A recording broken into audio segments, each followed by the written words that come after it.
Hey, we're the Board Buds, and today we want to review Grimcoven, which is a dark fantasy boss battler set in kind of a Victorian theme where you and your allies are going to be fighting against the corruption and monsters, trying to take down the boss with everything that you have.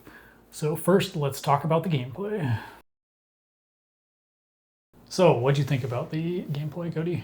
Overall, I think it's really fun and there's a lot of interesting stuff going on. First, let's talk about all the different characters you can be. There are 6 different characters in the base game that you can be. Base game's all that we have. I think they're all really pretty different to play, feel a lot different to play. They don't really have a lot of different roles or anything, so it's not hard to just switch between them and play whichever one you want. But they do vary in complexity and what they do quite a bit, and I like that a lot. What do you guys think? Yeah, I liked playing as. I think I've only played as 2 different players so far, but I liked playing as the different players, and it wasn't difficult to switch between the 2 of them.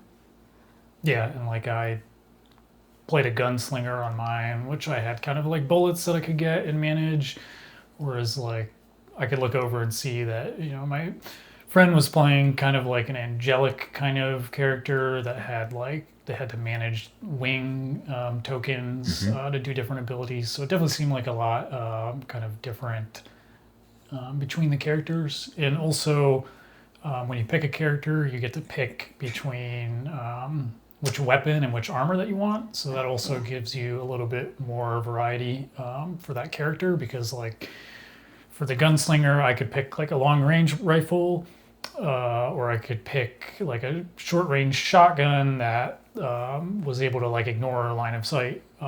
So different choices there on how kind of you want to make your playstyle. Yeah, I think there's most characters have I think 3 different starting weapons and 3 different armors they can pick to start from, and those each have abilities that are different. Like Callie was saying, they also determine what color of dice you start with and how Yeah. many dice you start with, which kind of drives the whole most things you do in the game, which is interesting.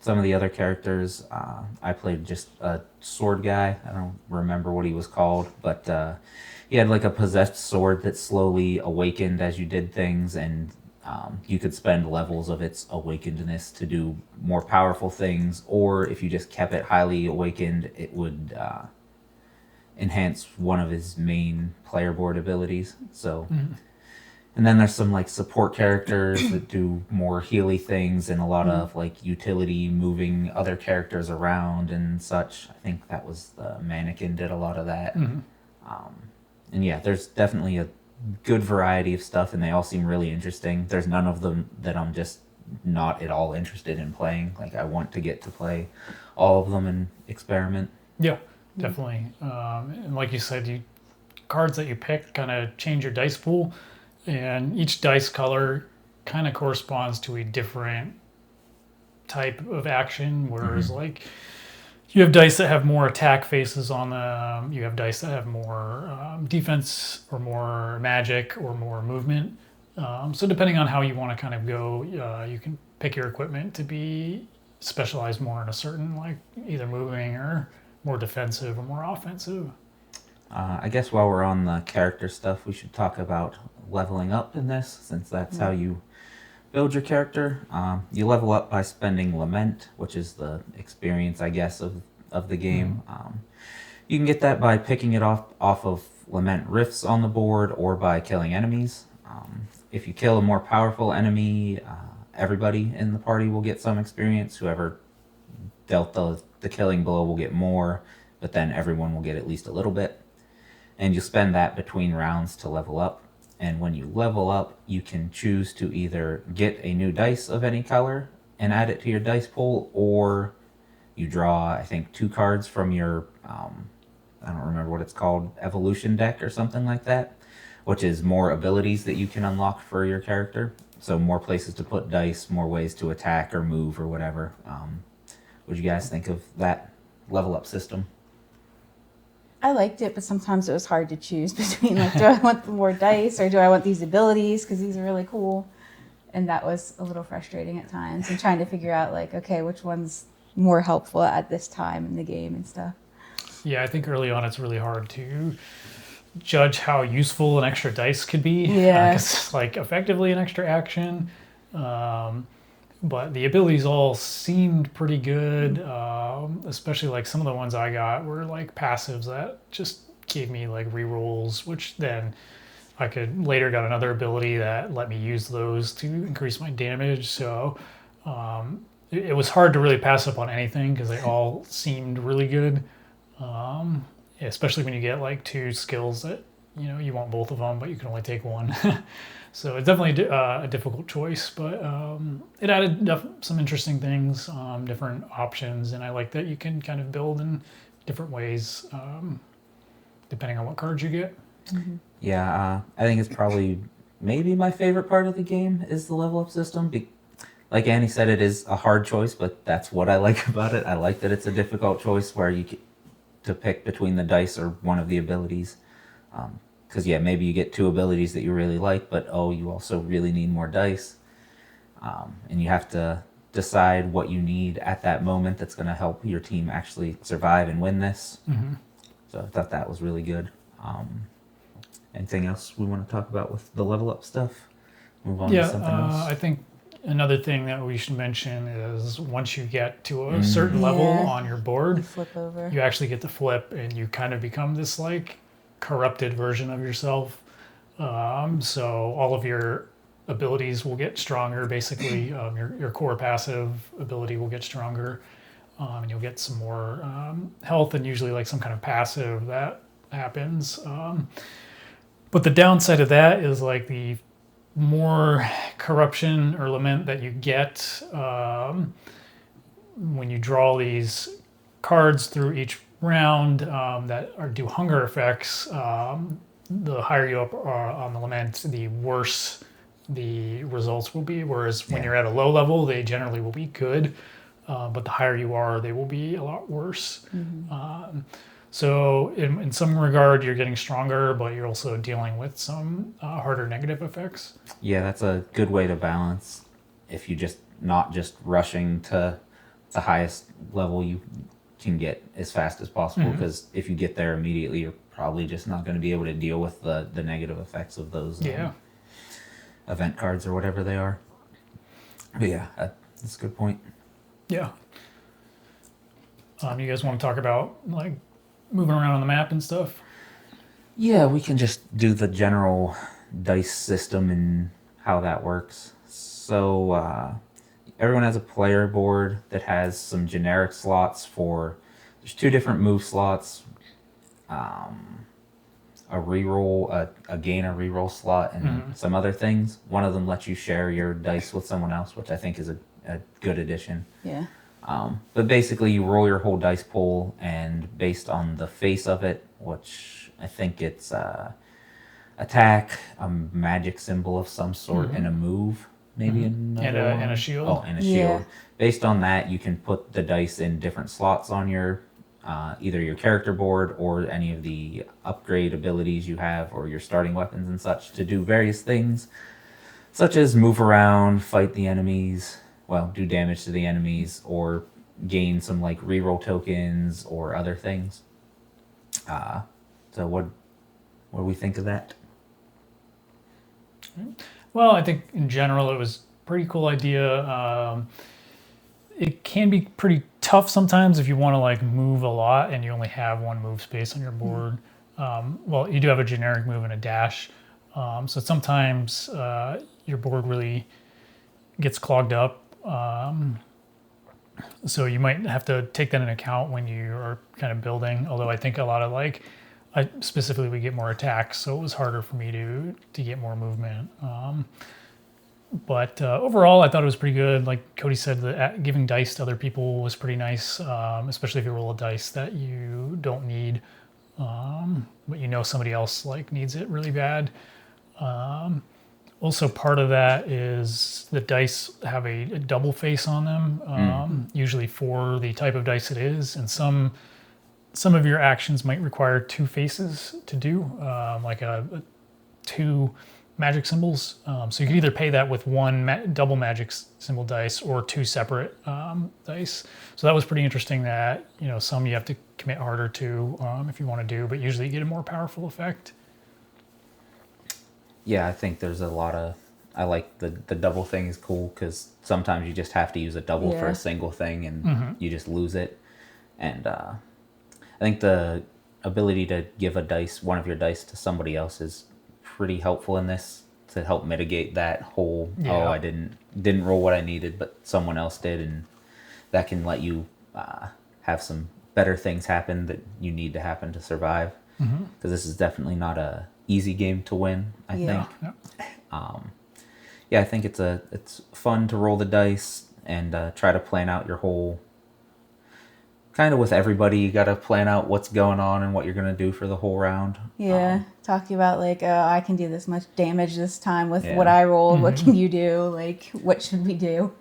I think it's pretty fun conversations. Yeah. And I think it's enough stuff going on that it's pretty hard for someone to alpha gamer it and Yeah. just tell everyone what to do. I think there's probably too much going on for that to realistically happen, which I think is good. There's also like other stuff on the map that you can do outside of like fighting enemies. Like usually the map itself is a hex grid that you can move around on, and like there might be a river that damages as you move into, or I think we had like a church on the map that we could go to and then roll a dice and get kind of a different thing for the result. So there are some other stuff that you can do outside of your own actions on your board that are on the map available to do.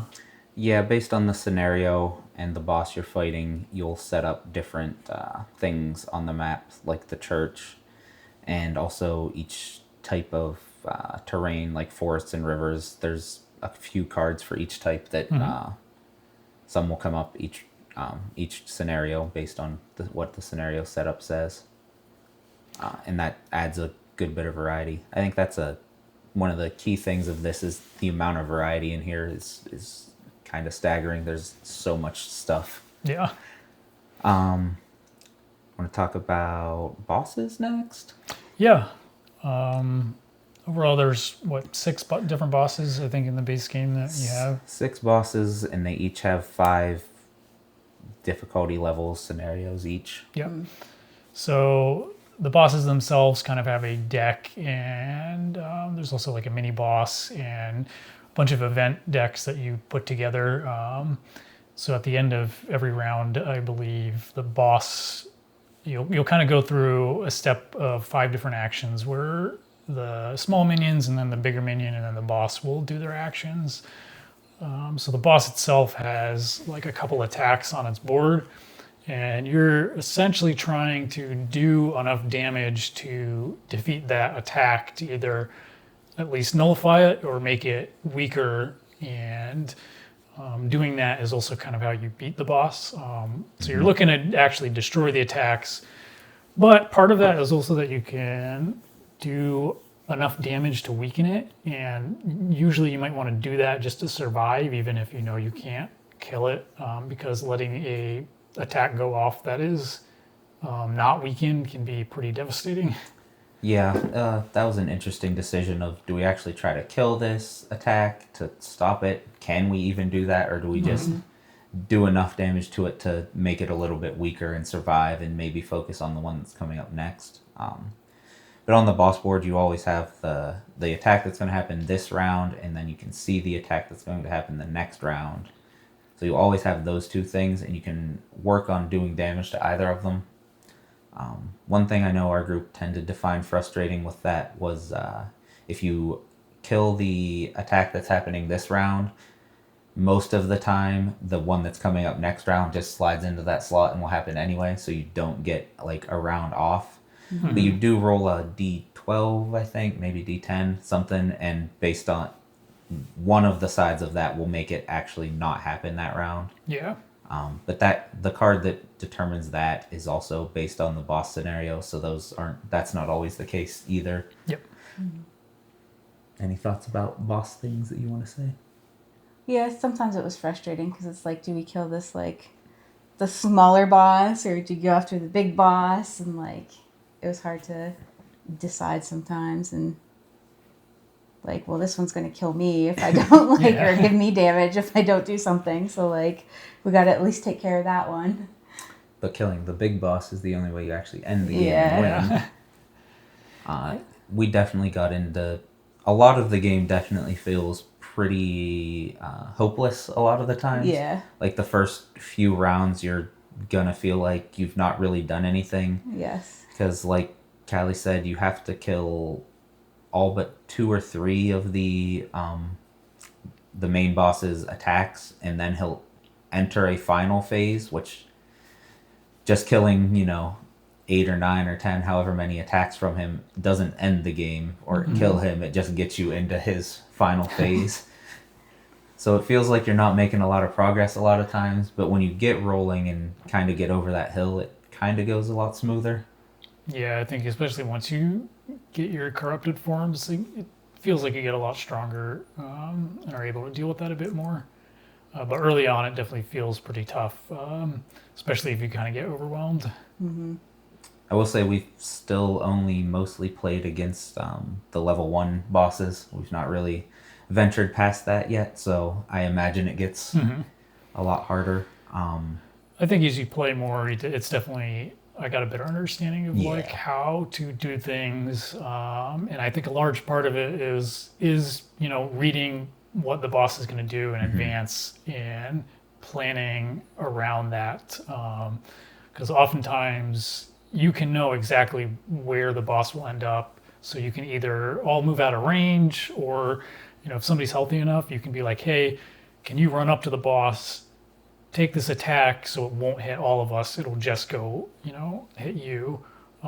So that's a lot of the conversation, is like kind of how to manage that. Understanding what is going to happen, because there's not, you roll a dice for a lot of things based on like how much damage usually the boss will do, but how the boss acts is pretty upfront. There's not a lot of randomness there, so you can definitely plan out where you need to be to kind of take the least amount of damage. And I think you have to do that plan. This is definitely not like a happy-go-lucky, chuck dice, see what happens kind of game. This is a very thinky, plan your thing out with everybody you're playing with, and tactical, strategic kind of thing. Not a big random game, I don't think. Yeah, which it might be a little bit of downside, is just as far as like doing all of the boss work at the end of the round can be a bit taxing, because it can be a little bit confusing on making sure you do everything correctly, and a bit fiddly. So it's a slight downside, but it kind of comes with how the game is. So if you're not really into doing that, I could see not enjoying this game as much. I thought the upkeep of the enemy upkeep stuff between rounds was relatively smooth for the most part. It wasn't too bad. I think just the first time that I had done it, it was a bit weird. It does take a bit to get used to, but they give you some little standy things to put by the various components, and they're numbered 1 to 5, so you just kind of go through each of those and they tell you what they do, and it's pretty smooth for the most part. The rules for spawning new of the baby minions are a little that's kind of what I was thinking. It was like, I feel like every time we had to spawn guys, we were always looking up to make sure we were spawning the right amount and doing that right. I agree with that. Which it can just slow the game down. I don't think does. it's necessarily a huge downside. It just it in itself is kind of a long game too. So I think they're the rules for actually moving the enemies and them doing their attacks are all pretty quick. Like even if you had all 8 of the weakest minions out and the boss and the elite, it's still not that much time to just go through their attacks. But I do agree the spawning was kind of a pain. Anything you want to say about any of that? One other thing, this is my biggest negative for the game by a long shot, is setup is terrible. It's probably at least a half hour for me to set this up every time, and it's not that I don't know what I'm doing. Like, it's in there, it's in the book, you read it and it makes sense. It's just there's a lot, and it's digging out specific tiles from a big stack of tiles, and then like 10 different decks of cards that you Yeah. gotta pick different things out of, and the boss itself is like 5 different decks of cards that you gotta set up properly and everything. Yeah, I was just gonna say such a pain to the set amount up. of decks that need to get shuffled and Yeah. put together. It's a lot, and it also kind of makes teardown as well take not as long, but still a lot because you want to reorganize the cards. So that can be a bit of a downer. Once you're done, and you're like, oh, now we gotta like put this all away. Yes. This would get played a lot more if I could set it up in 10 minutes instead of close to an hour, probably. Oh, any other thoughts on gameplay? I think we've covered pretty much everything. All right, let's talk a little bit about the art and components. So, Annie, what did you think about the art? I enjoyed the art. I like the dark style. Some of it's a little too dark for my taste, but overall, I like it. Like some of the characters, even the heroes, like our characters are a little creepy, especially when you flip them over to like the corrupted side. Yeah. And the bad guys are very creepy, which I enjoy though, but like it's good. I don't know what else to say about the art. Yeah, definitely like the first time I flipped over my character, I was like, oh man, that's like, he's like super beastly now. It's like pretty crazy. But yeah, I definitely like the style. I think if you're into that kind of dark Victorian, you'll definitely like it. Like, into like, games like Bloodborne and that kind of style. It very much gave me that vibes, especially when I was playing the gunslinger guy. I was like, oh, I'm, a hunter. So very much those vibes. Definitely pretty cool monster design. Yeah, I again mostly agree. I like the dark, lots of reds and blacks and everything. Cool, kind of disturbing characters and monsters, especially the bosses. The base monsters aren't too bad. They're just minions. They're kind of standard, like skeleton-y guys. But like your characters in their corrupted form are real messed up and kind of evil looking, and the bosses all are dangerous and scary looking. I like that a lot. We have the standard version, so we got cardboard everything, no dual layer boards or anything, and standees for everything. The standees look good, but they're cardboard standees. They're not like acrylic, so I don't know. It's kind of hard to tell who's who from a distance on the board. That would be my biggest complaint is some of the characters from far away, especially before you upgrade, can look kind of samey. Be pretty hard to tell. Like Cody said, we were playing with the standees. I think if you had miniatures, it might be too much on the board because there's already a lot. So I think I want miniatures just for our characters, and then everything else can be standees, and it's fine. Like I don't need all the minions to be minis or the bosses. Maybe I would like the boss to be as well, but the boss stands out already because they're bigger. It does. Yeah, the boss do have some pretty big standees, which is nice. And a lot of them, like some of them will cover multiple spaces. So they're nice and big. So no super complaints, but cardboard standees are what they are. If you like them, they look like the art on them is nice. They still look good, and like we said, the art style we like. It's just from a distance, your people aren't big enough, and the angles of it and everything, you can get lost of who's who. You do have a colored base, I think, so that should help, but still. Other than that, everything's just cardboard bits, pretty standard. Nothing really stood out to me as like bad or particularly good as far as like card quality or component quality, so I think it was pretty good overall. The dice were nice, I think. Good dice. Custom, and the enemy D12s or whatever feel pretty nice and chunky. Yeah. But the dice look good in general and feel nice to roll, and they have good colors. Yeah, and I will say the dice themselves are pretty legible on the symbols. It's a good contrast of the white on the darker dice, so those are easy to read themselves. Yeah, I'm never like, oh, what is that one or anything. Very nice. I think the player board does a good job of having a spot for everything, so you know what you can do, what goes where, keeping track of your corruption level and Yeah. everything. And the cards have, like, everything's a square where you put a dice, like, on your cards in your player board. So I think it does a good job of helping you play the game and keep everything organized with all that. Yeah, the only other complaint I would have as far as like reading some of the components is you'll have like cards that come out for different environment effects, and just because there's so much out on the table, you might be sitting like far away from different actions that you can do, which can make it pretty tough. Like if you're like, oh, what does that do? Can I see that card? Can I see that card? Oh, like there's some text on the tiles sometimes. It can be a little bit hard to read if you're farther away.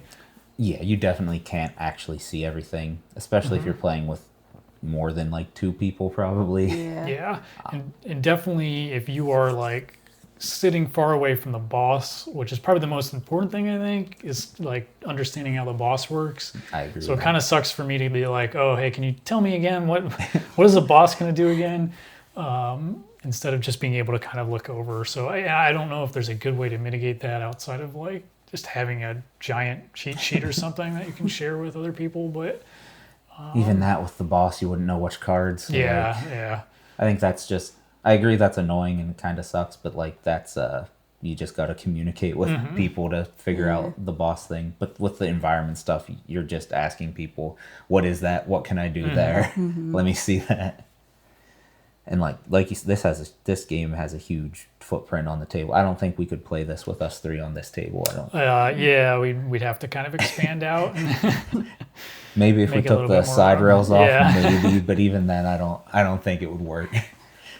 It'd be pretty tight. Any other art and bits and whatever anyone wants to talk about? No. So. Oh, I will say that the base game, the insert isn't good. There's not really a whole lot of an insert, but there is a nice like side rail thingy with some foam at the end to stuff all the cards in, and that part at least works well. And they have dividers for all the cards, so it's not.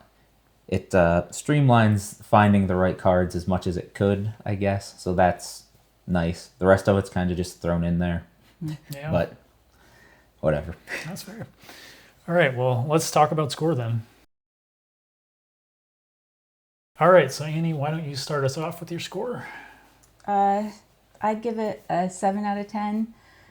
It's fun to play, and I like it, but it's hard, and I kind of have to be in the mood to play it, I think, because sometimes I just don't want to think that much, honestly, and I just want to play like a fun board game, so I think that kind of affects my score a lot for this one. Okay, I'll go next. I like this a lot. I really like that it's super thinky. Not super into co-op games in general as a whole. There's some I like, but it's not a favorite genre for me. But this I like a lot, and after I play it, I keep thinking about it more and wanting to play it more. So I think 9 out of 10 for me. With the amount of variety and of scenarios and different characters to play and play against and upgrade paths to take. Love all that stuff. Yeah, if I didn't have to set it up every time, I would play it a lot more. All right, well, I think I would give it probably an 8 out of 10. Gameplay-wise, I really do enjoy, like Cody said, kind of the thinkiness of it. It feels super tense and always like I'm about to die, which I think is probably the best part about it. It does not feel easy. And I do like kind of all the character art and different things like that. I think, I mean, I haven't done most of the setup, but the setup I think is a big downside. Definitely the readability of stuff across the table is a downside for me. So it definitely, Annie kind of said as well, I have to be in the mood for it to really do something thinky, but I think when I am, I very much like it. Anybody else have other thoughts? Nope. All right. Well, that was Grimcoven. If you thought it sounded good, check it out. and we'll talk to you next time. Bye.